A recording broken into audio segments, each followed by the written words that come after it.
the Laquan McDonald case and its ramifications, and then we also get into the protests that followed it and the George Floyd protests.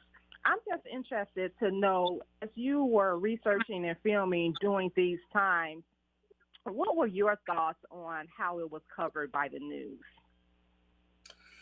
Yeah, well, I think you're right. I mean, we've become, unfortunately, a kind of poster child for urban violence, especially around the country, and the corruption. I wish I could say that Chicago doesn't have those problems. It does. I mean, clearly, those are serious issues, and you see some of that in the series as well. But it was important to us in making the series to show many other dimensions of what makes up Chicago: the people, neighborhoods, their passions, what drives them, and the beauty of this city. And I'm not just talking about the skyline. Because I want people to come away from this film feeling like they've gotten an unvarnished and clear-eyed look at this American city, this truly American city, but at the same time feel affection and, I don't know, maybe even love for this city.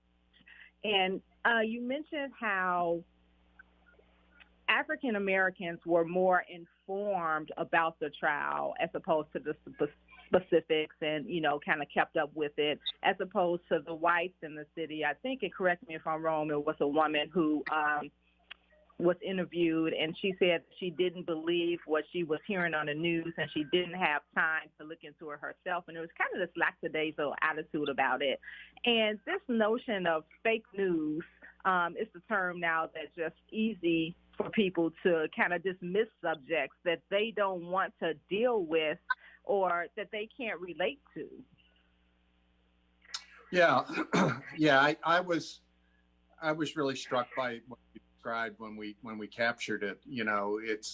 I did not meet a single Black person in Chicago in the course of our filming that wasn't fully engaged by that trial, fully. And not to say that white people were engaged. A lot of white people that were. But some of the ones we met in the park up in the north side were not among them. And I think it speaks to this notion that if it doesn't affect me directly, then then I really pay attention.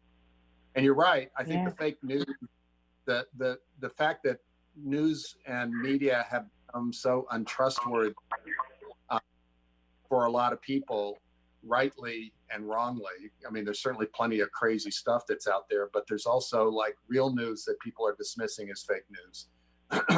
It's a very difficult time to be an informed citizen.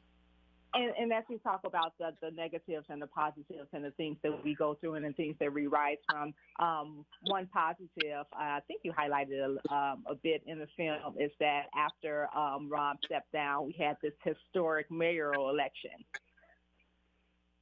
Yes. And here's the thing, that the politics in Chicago, it's interesting to look at and the way it unfolds in the series.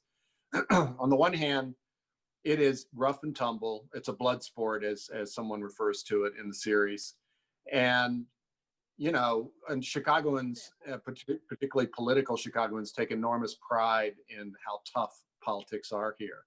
At the same time, the person who became mayor in this city was a person who had never been in office before, who was polling at 2.8% in the polls a month before the initial February election, and somehow managed to not just win that first election or runoff, but the first election, but then win the runoff with Tony Preckwinkle by a considerable margin.